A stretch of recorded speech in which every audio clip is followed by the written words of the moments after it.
They called her the No-Name before they called her anything else, and in the halls of Caldenhold that was insult enough to need no other. A foundling left at the gate-post with no token, no kin, no claim, was lower than a debt servant and lower than a kennel boy, because a debt servant at least had a family somewhere who had sold her. The No-Name had nobody. She had a key ring, an ink-stained apron, and a cold stone room beneath the keep where old paper went to be forgotten. What the No-Name did not have, on the night this telling begins, was any notion that a box sealed 3 centuries ago was about to open beneath her hands, and that behind its black iron lid waited the one thing Caldenhold's king had buried longer than any grave. Not a body. A name. He had carried it 300 years without speaking it aloud. He was about to lose that choice. Some of you listening already know that particular ache, the long wait for a name that is rightfully yours to be spoken aloud at last. You are welcome to say so. The rest of you are about to learn it exactly as she did. In the 312th year since the fall of House Ashvale, deep winter came down on Caldenhold like a hand closing over a candle. Snow stood waist-deep against the curtain wall by the second week of frost.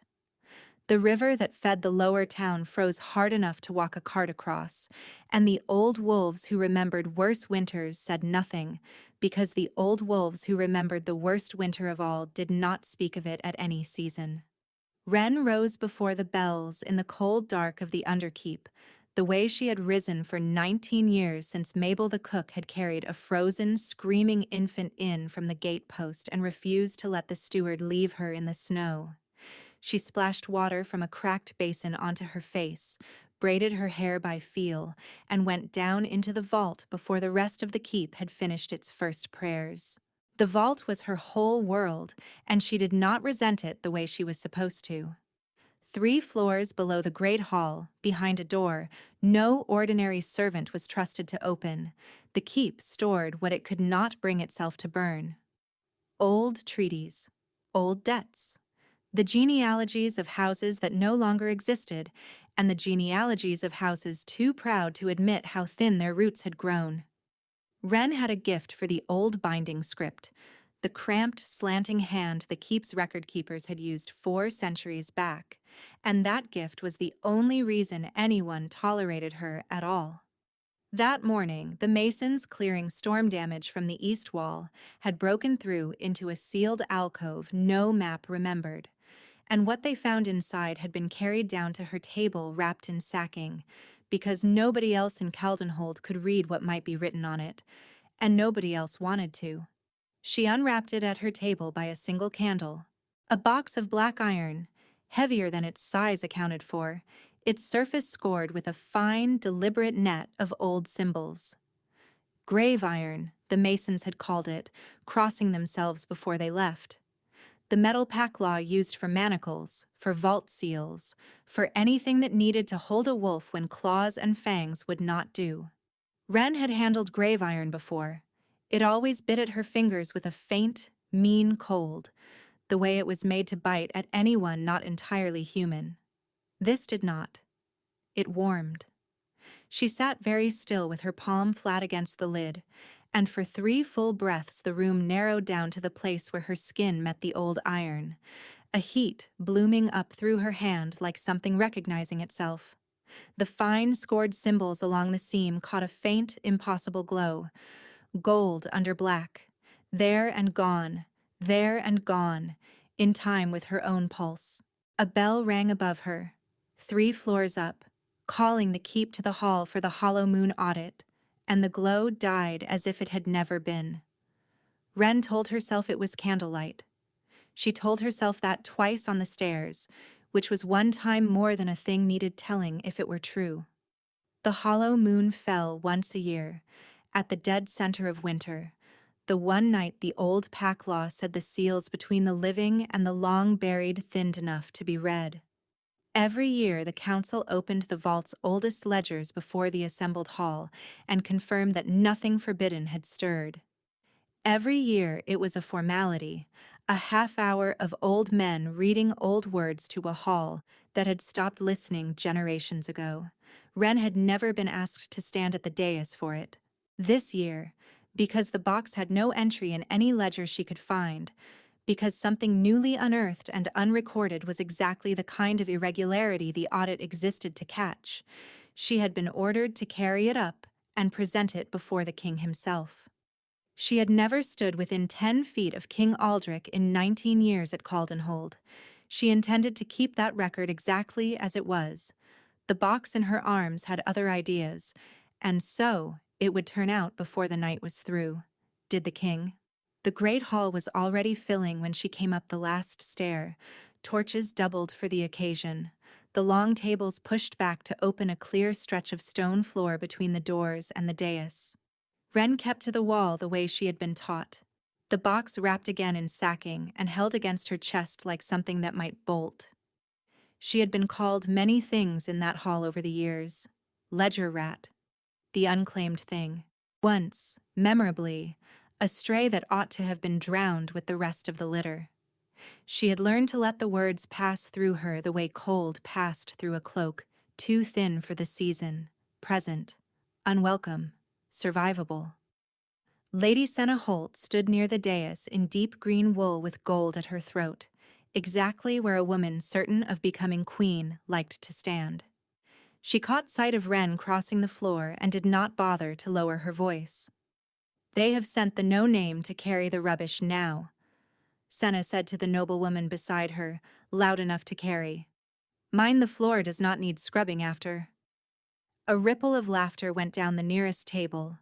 Wren kept walking.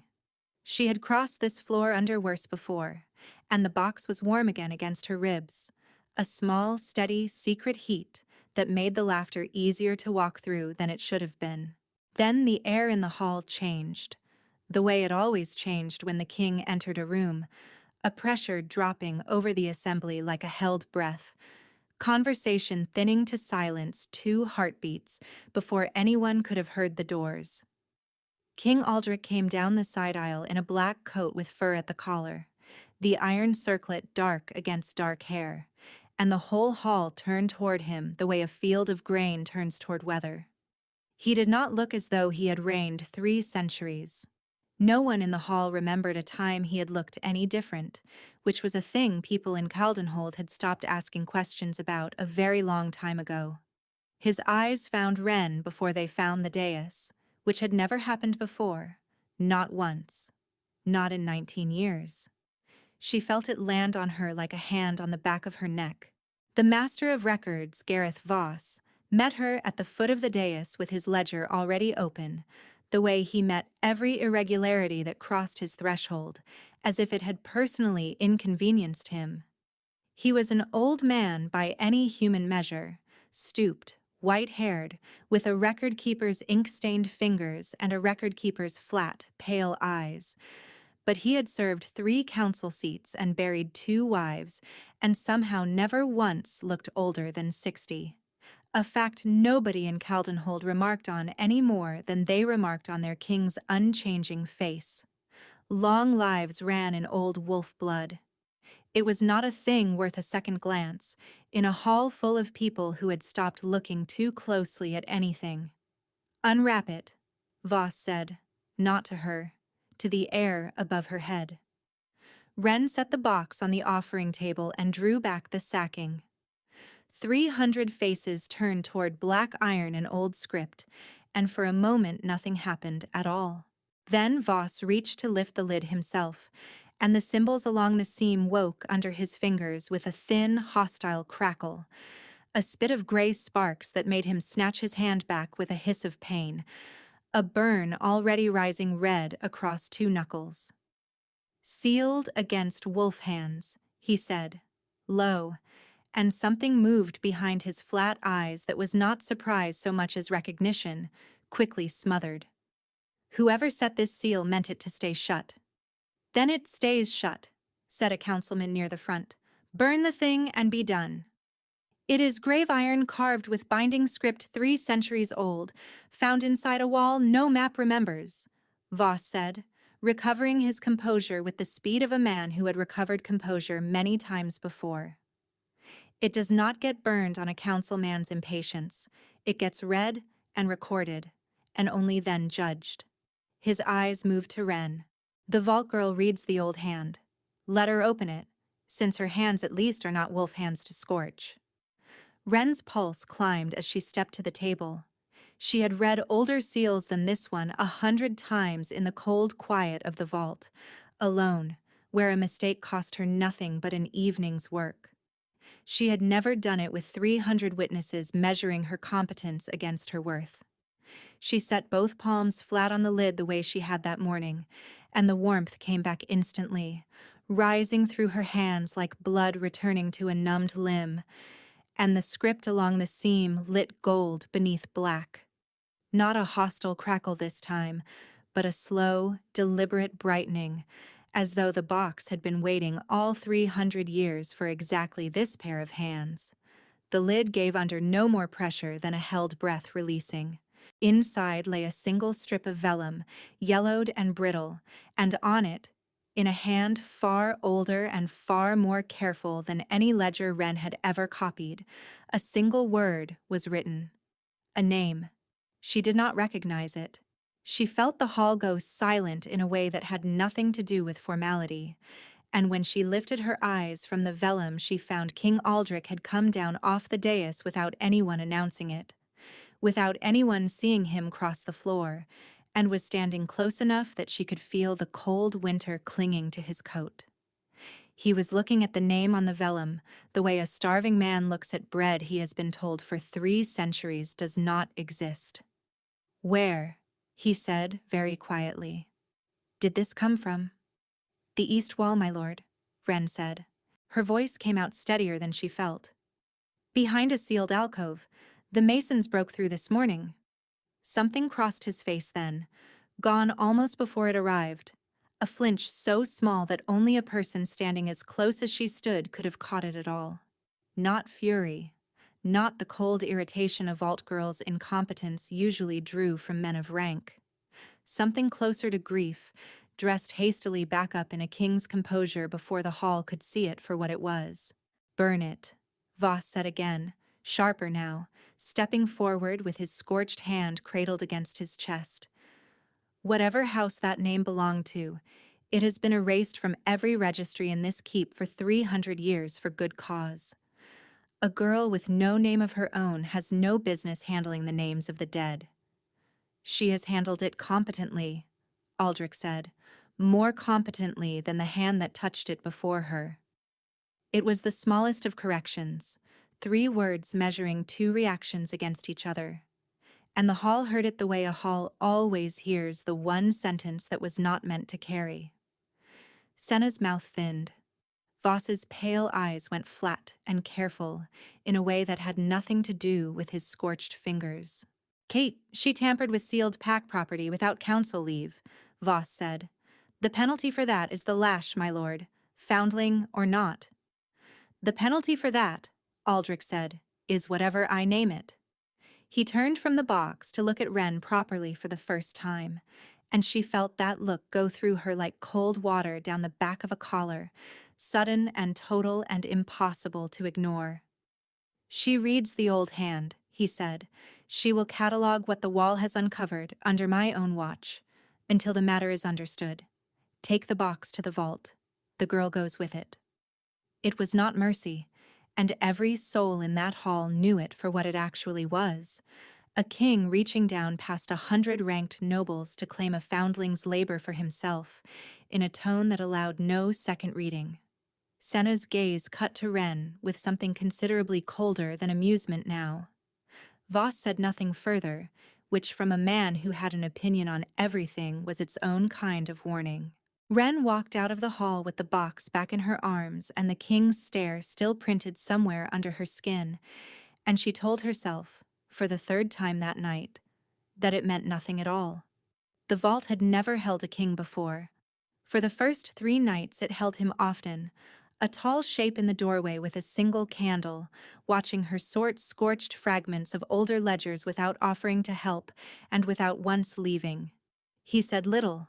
He asked, twice, what a particular line of the old script meant, in a tone that assumed she would answer, and not that she could be ordered to.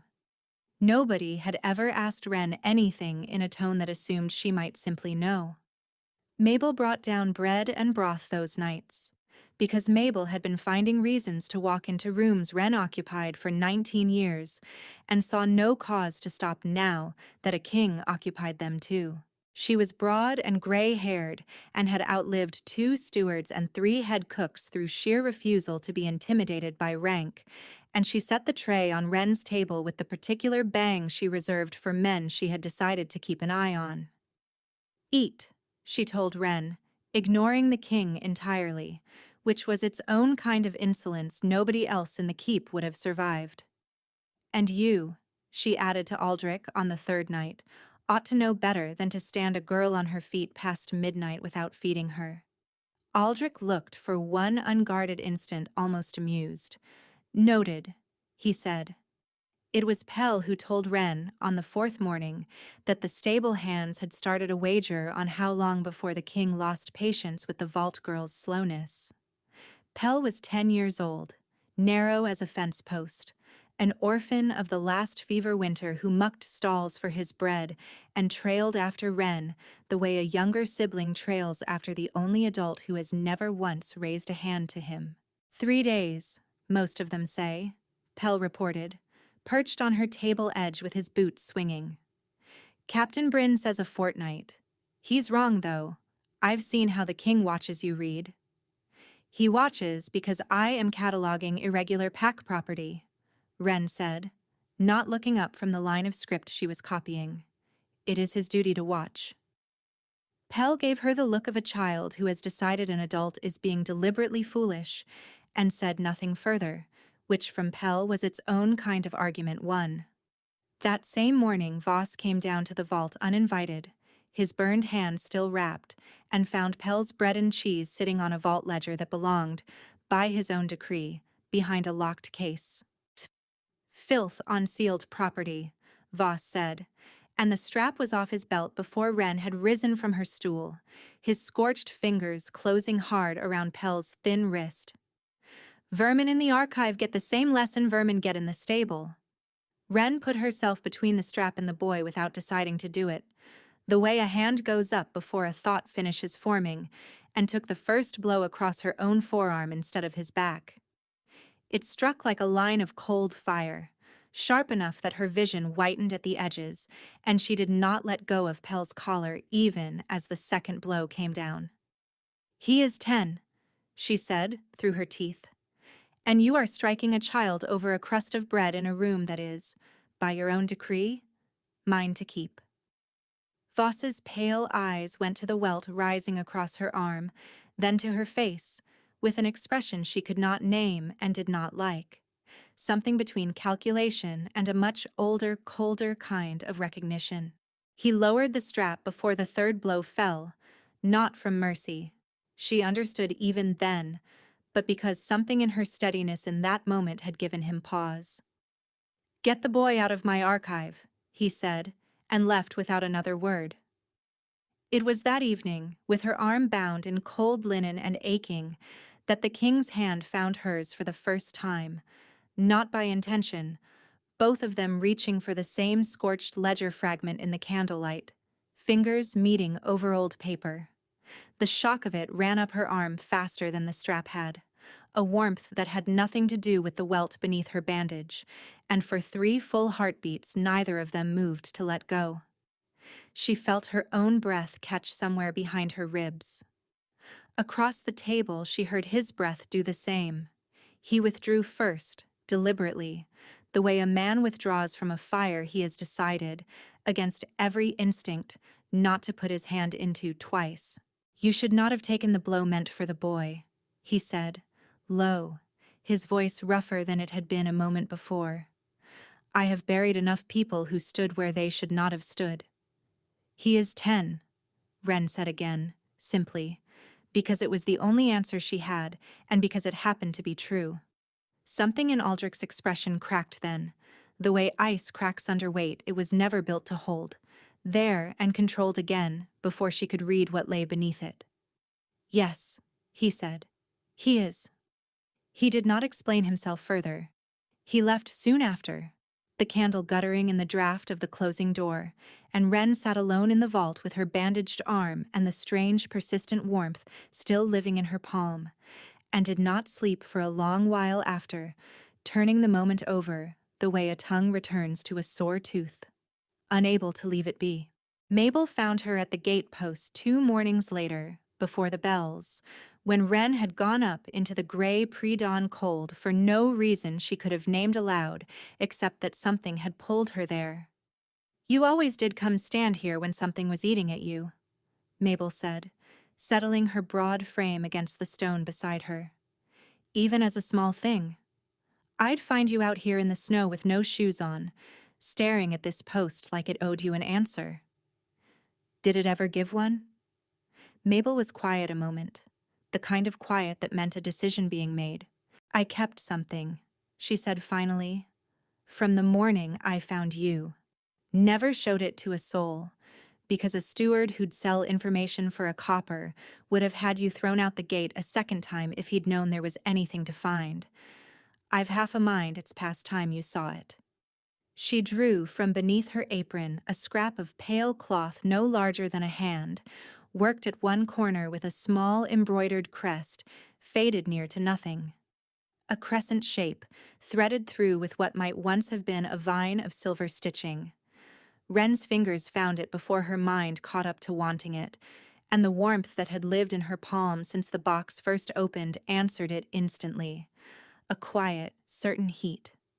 The way a key answers a lock it has waited its whole life to find. "What house," she breathed, "carried this mark?" "I never knew," Mabel said. "I only knew it was sewn with care, on cloth too fine for a beggar's child, and that whoever wrapped you in it loved you enough to risk a steward's wrath leaving you anywhere at all, rather than let you simply vanish." Wren carried the question down into the vault with her for 2 more days before she found the courage to set the scrap of cloth on the table beside the open box, in the candlelight, where Aldrich could see it. He went very still. It was not the stillness of a man unmoved. She had learned enough of him in these long nights to know the difference, the particular quality of held breath that meant something in him was working very hard to stay where he stood instead of crossing the room. His eyes moved from the crescent and vine to her face and stayed there a long moment, longer than courtesy required, longer than duty could explain. "Where did you find this?" he said, very low. "Mabel kept it, from the morning she found me at the gate." 3 centuries, he said, almost to himself, and the line did not end after all. What line? Her pulse had begun to climb in a way that had nothing to do with fear. "My lord, what do you know that I do not?" For one breath she thought he would tell her. His jaw worked, the way a man's jaw works around a confession too large to fit through his teeth easily, and his hand came up, not quite touching her face, close enough that she felt the warmth of his palm an inch from her cheek. Both of them suspended there in the candlelight like 2 people standing at the edge of something neither could afterward pretend had not happened. "I remember the day that house fell," he said instead, the words coming out rough, costly, as though each one had to be dragged up from somewhere very deep. "I remember it the way you remember the worst hour of your own life. I have remembered it for 300 years, and I am not yet permitted to say more." "Permitted by whom?" "By a debt I have not yet paid." His hand fell back to his side without ever closing the inch between them. "Forgive me. I should not be standing this close to you at all." He left the vault that night without another word, and Wren stood a long while with her palm pressed flat against the spot her own skin still remembered, the ghost warmth of a touch that had never actually landed, her heart beating hard enough that she could hear it in her own ears, certain of exactly one thing amid all the rest she did not understand. Whatever name was buried in that box, it had a great deal more to do with her than a king's idle archive work could account for. And whatever was building between her and the man sworn to read it before her, Neither of them had yet found the nerve to finish reaching across the table. It would cost them both more than nerve, in the end, to close that distance. Neither of them knew that yet. On a quiet winter night, 3 days before the hollow moon, with only a candle and an old scrap of crescent-embroidered cloth standing witness, Gareth Voss did not sleep well that week, which was unusual for a man who had built 3 centuries of comfortable power on the simple discipline of sleeping soundly over other people's graves. He had recognized the crescent and vine the instant Wren set it on the table, though he had given no sign of it in the vault doorway where he had paused, unseen, on his way to deliver a ledger he did not strictly need to deliver himself. He had watched a house bearing that mark burn from the inside 300 years ago, on his own counsel, on the strength of his own carefully built case that the Ashvale gift for reading and unmaking bonds made them a danger no pack could afford to let live. He had taken their lands. He had taken their seat on the council. He had buried the last of them. He had been entirely certain, in a grave too deep and too thoroughly erased to ever climb back out of. A foundling vault girl with no family and no claim was supposed to have stayed exactly that. Nothing more. He went down into the keep's oldest record room that same night, the chamber even Wren did not have keys to, and found, beneath 3 centuries of dust, his own grandfather's hand confirming what he had always known and never once written plainly. House Ashvale had not been destroyed for treason.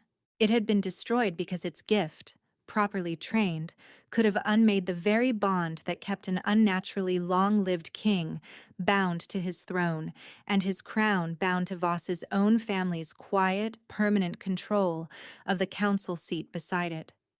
If the name in that box was spoken aloud before witnesses on the hollow moon, and the girl who carried it lived long enough to claim it, 3 centuries of carefully arranged history came apart in a single night.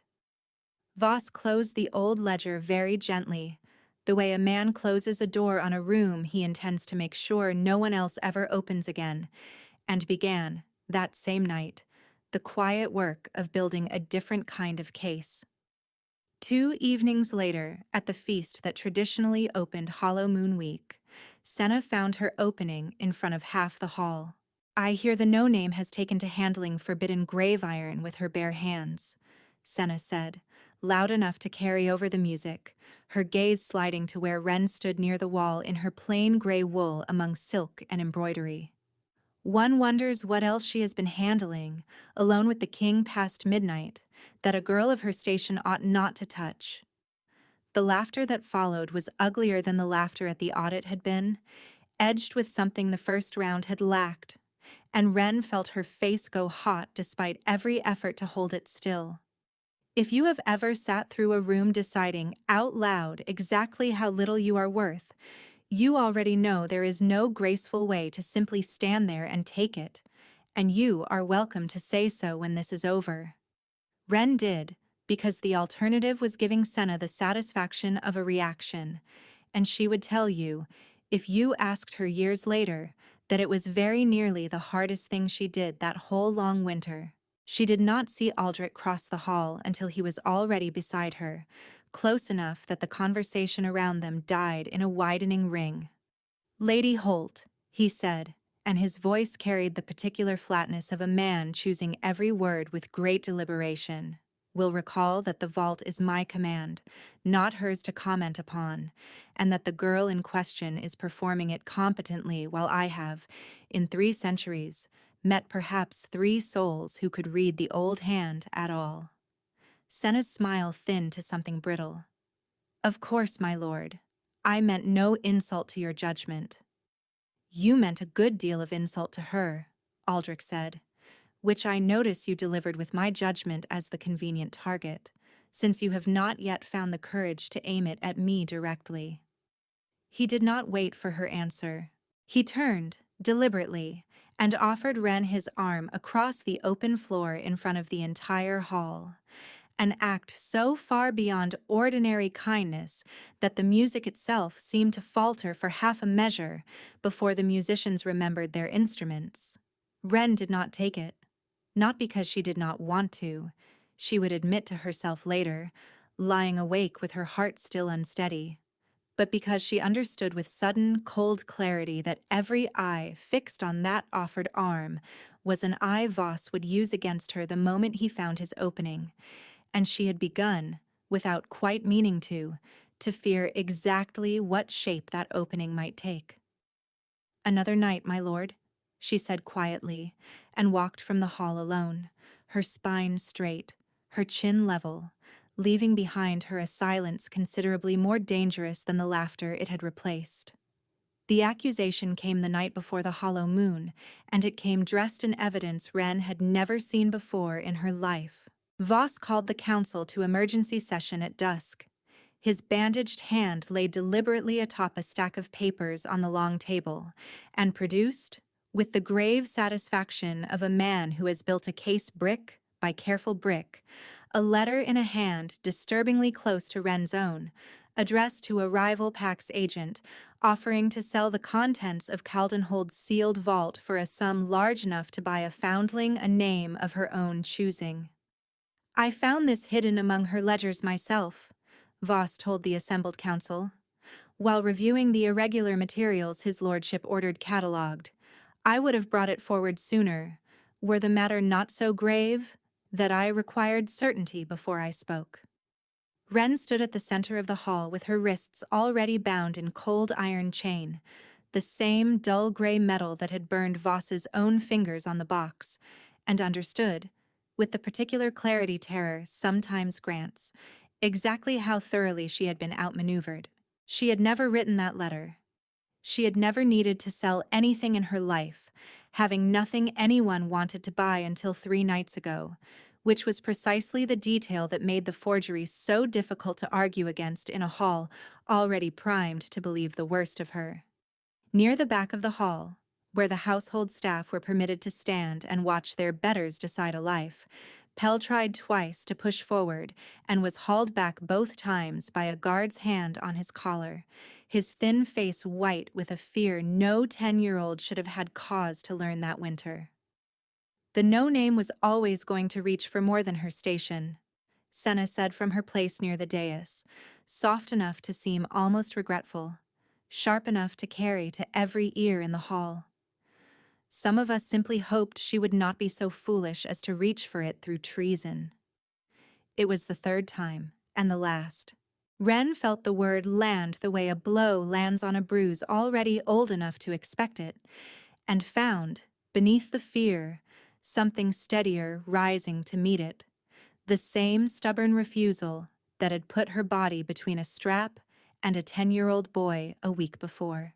"I have never sold so much as a candle stub that wasn't mine to sell," she said, and her voice, to her own faint surprise, did not shake. "If the council wishes to weigh a forged letter against 19 years of honest service, it may. I will not buy my safety by confessing to a crime I did not commit." "Brave words from a girl with no kin to grieve her," Voss said.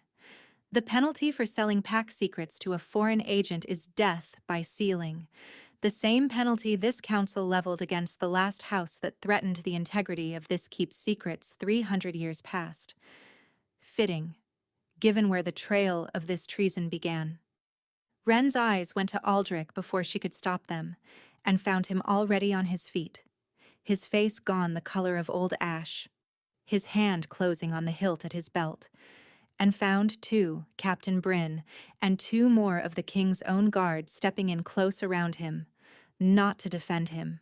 She understood, with a lurch of pure horror, but to restrain him, gray iron manacles already glinting in their gloved hands.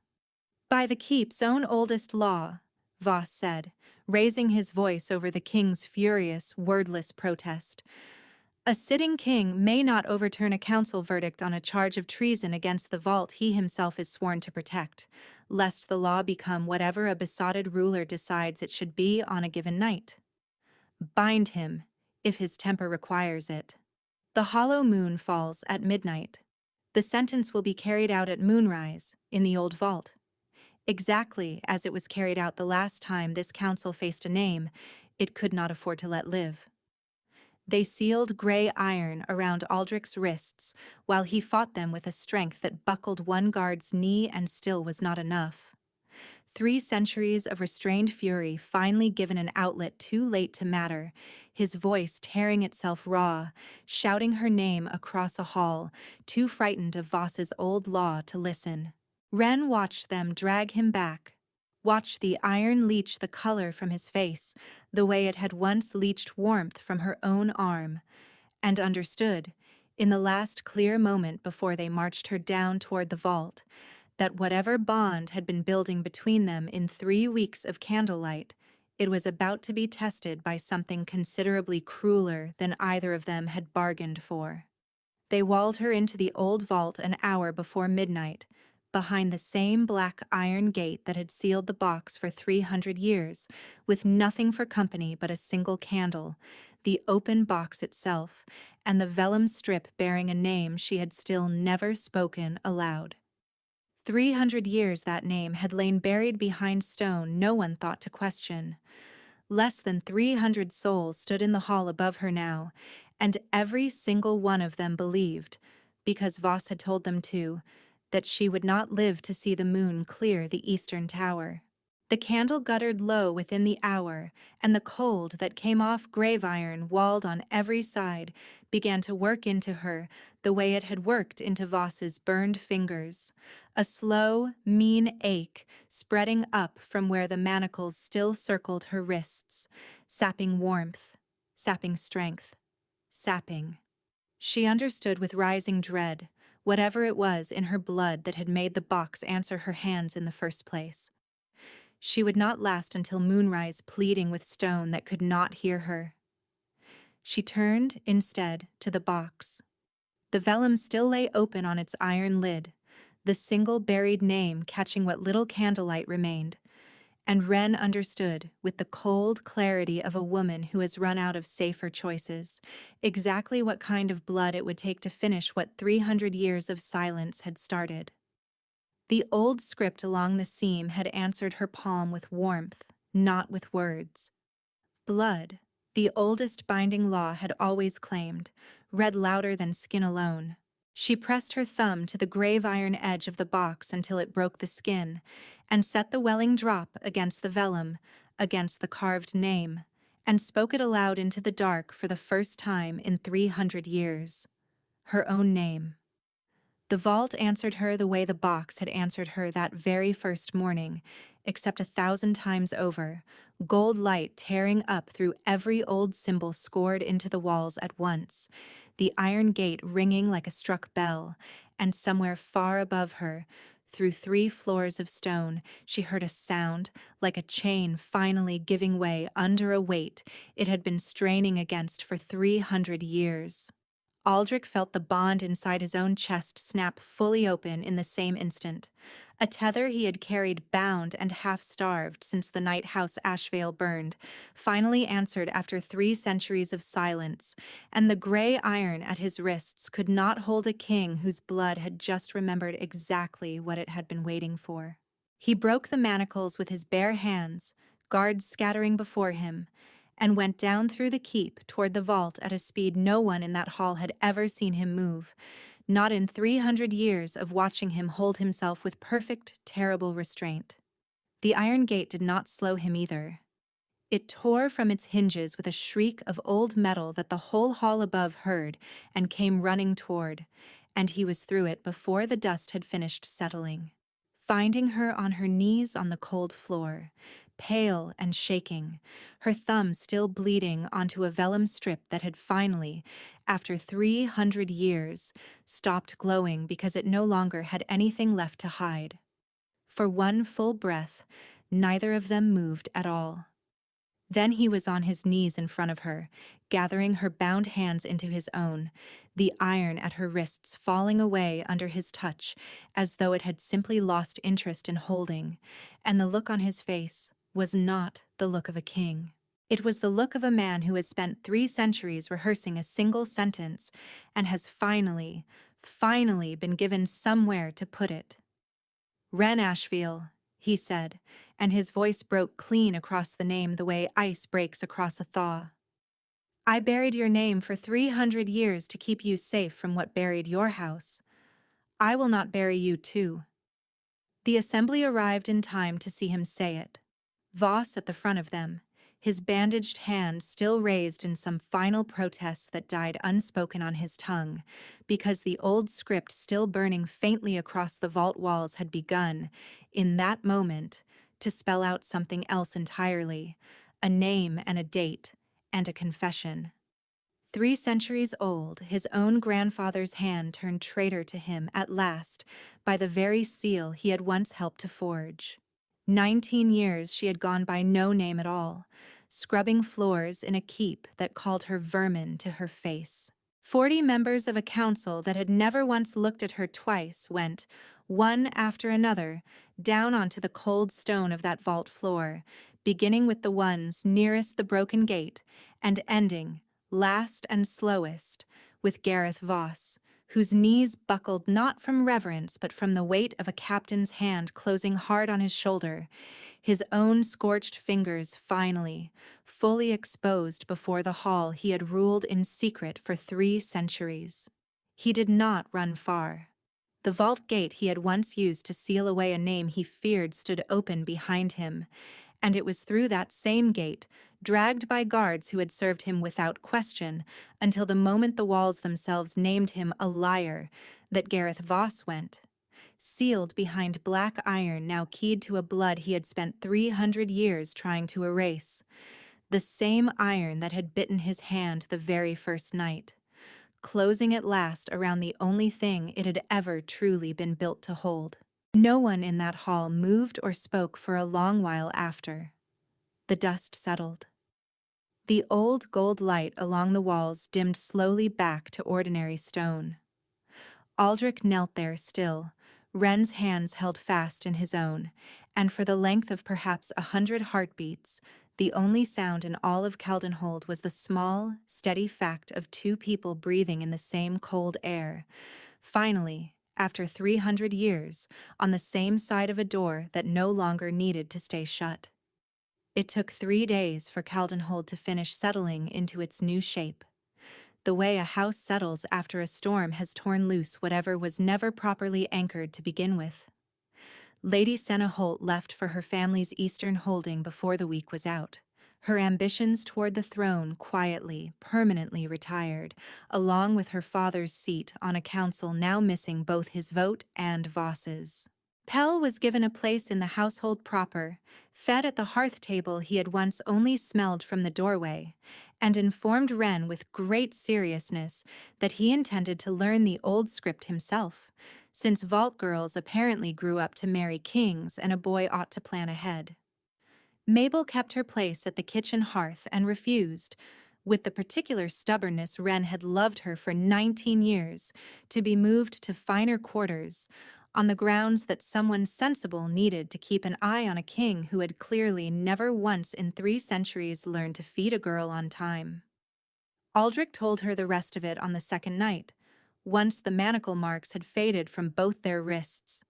The binding the last Ashvale matriarch had laid on him, dying, 3 centuries past, had kept him from aging past the hour her house fell, a debt he could not discharge until her line returned to claim its name and choose, freely, whether to forgive the king who had failed to save them in time.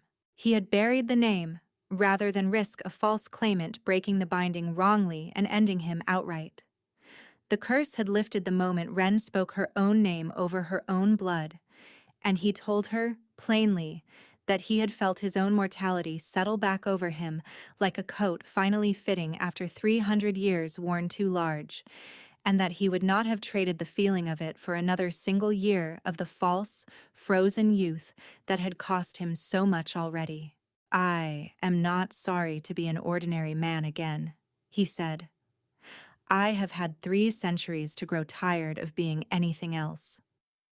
On the morning they carved her name into the old gatepost, the one where Mabel had found her 19 winters before, the whole keep came out to watch in the pale early light, the snow still deep and the air still cold enough to fog every breath, and Wren stood with her bare hand against the freshly cut letters, while Aldrich closed warm over it from behind, neither of them speaking. The wide white field of Caldenhold's courtyard spread out around them like a page, finally, fully written. The stone read, Wren Ashvale. Plainly, permanently, the crescent and vine recut beneath it in a hand far steadier than the one that had first stitched it into a scrap of cloth 19 years before. No one in that courtyard called her the no-name again. Not once. Not for the rest of her long life at Caldenhold's side. She kept the box on a shelf in her own chamber after that, empty now, the lid standing open, because a thing that has finally said what it was made to say does not need to stay shut.